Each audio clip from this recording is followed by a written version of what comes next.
Today we're going to talk about the compliment trap. I'm Laura Berman Fortgang, master credential coach, 5-time bestselling author, and TEDx speaker. When was the last time you were told your work was amazing? Your presentation was brilliant.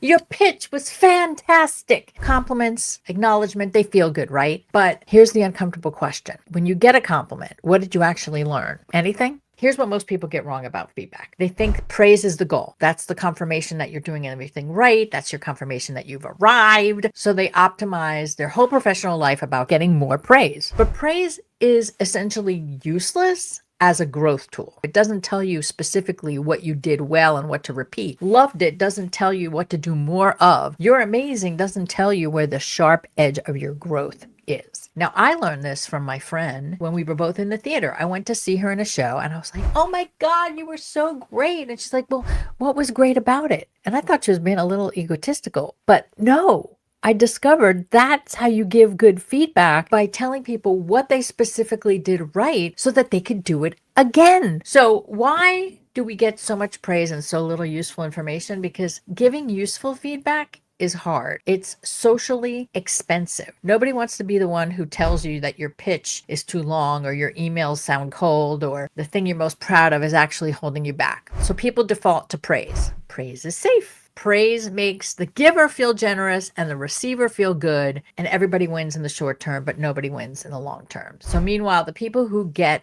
better fastest, the ones you watch moving up and moving forward, they've stopped waiting for the feedback to come to them. They're pulling the uncomfortable truths out of people who would otherwise never volunteer them. So that little wince you feel when someone tells you something true that you didn't want to hear, that's a growth point. And we want more of that. So here's some practices that you can do. One, start asking better questions. Don't ask people, what'd you think? Ask people, what would you do differently? Or what was the weakest part? Or if I were to pay you to find something wrong with this, what would you say? Those are questions that'll get you feedback that you can act on. Pick 2 trusted truth tellers. You don't need to talk to everybody and get their opinion. Look for people who will really tell you the truth. Not your mom, not your best friend who loves everything that you do, but people who will give you the truth. Enjoy the praise, but don't confuse it for data. It gives you nothing that you can take forward. You want to give me some feedback on Friday Focus? Let me know in the comments. See you next Friday on Friday Focus.